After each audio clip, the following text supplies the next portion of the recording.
सभी को जय मसीह की। मेरे प्रिय भाइयों, यदि हम चाहते हैं कि परमेश्वर की दृष्टि हमेशा हमारे पर बनी रहे और पर हम जो प्रार्थना विनती करते हैं और हर दिन परमेश्वर हमारी प्रार्थना को सुन करके उनका उत्तर दे, यानी कि परमेश्वर के कान हमारी प्रार्थना की ओर लगे रहे, तो परमेश्वर अपनी प्रजा से कुछ चाहता है। परमेश्वर हमारी प्रार्थना को सुन करके अनसुना नहीं करता, परंतु हमारी प्रार्थना में रुकावट लाने वाली कोई चीजें हैं जो हमारी प्रार्थना परमेश्वर तक नहीं पहुंच पाती है, और जो कार्य है जो हम करते हैं और परमेश्वर की दृष्टि हम पर कभी बनी नहीं रहती। इसलिए परमेश्वर अपनी प्रजा से कुछ चाहता है और प्रजा भी उसके अनुसार चले तो परमेश्वर की दृष्टि सदैव हमारे पर बनी रहेगी और परमेश्वर के कान सदैव हमारी प्रार्थना की ओर लगे रहेंगे। जब हम लोग दूसरा इतिहास उसके वचन में हम लोग देखते हैं कि परमेश्वर सुलेमान से क्या कहता है, और सुलेमान से अपने वचन के द्वारा परमेश्वर कहता है कि मेरी प्रजा के लोग अगर इस तरह से करें तो मैं उनके देश को फिर से स्थापन करूंगा।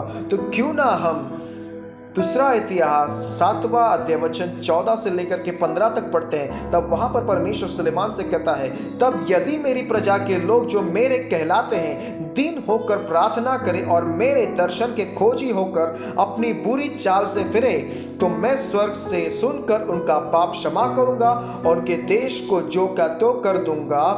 अब से जो प्रार्थना स्थान में की जाएगी उस पर मेरी आंखें खुली और मेरे कान लगे रहेंगे।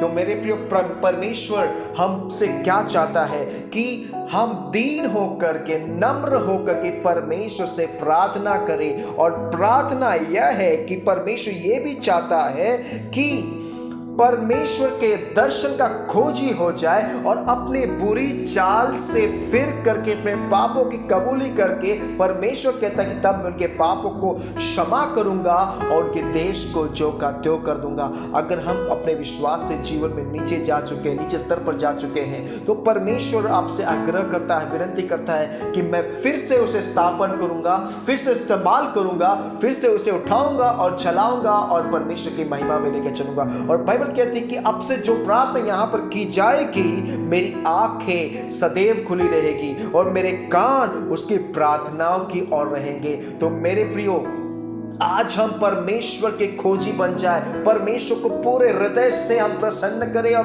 पूरे हृदय से परमेश्वर को खोजें। मेरे प्रिय, आप दुनिया में बहुत कुछ खोज सकते हैं, लेकिन मैं आपसे कहता चाहता हूं कि आप परमेश्वर को गूगल पे, फेसबुक पे, इंस्टाग्राम पे या दुनिया की कोई सोशल मीडिया पे आप परमेश्वर को नहीं ढूंढ सकते। अगर आपको परमेश्वर को खोजना है तो आप अपने अंदर से, हृदय से परमेश्वर को खोजिए, और खोजने के लिए परमेश्वर ने अपने पवित्र आत्मा में दिया है और का वचन दिया है। तो आप अपने पूर्ण पवित्र हृदय से परमेश्वर को खोजें। और बाइबल कहती है दीन होकर के, नम्र होकर के, अपनी बुरी चाल से फिर करके मेरी ओर आए तो मैं उनके पापों को क्षमा करूंगा।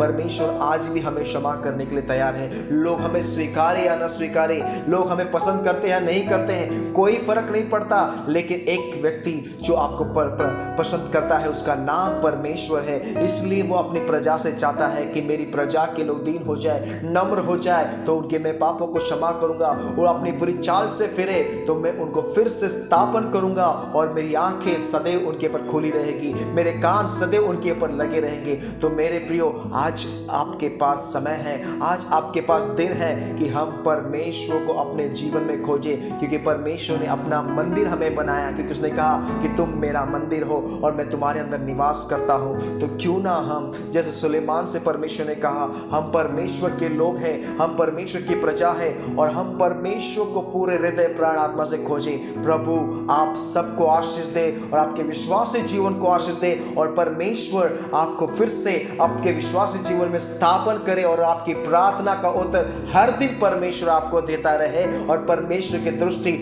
आपके ऊपर हमेशा लगी रहे। प्रभु आप सबको आशीष दे। शालोम।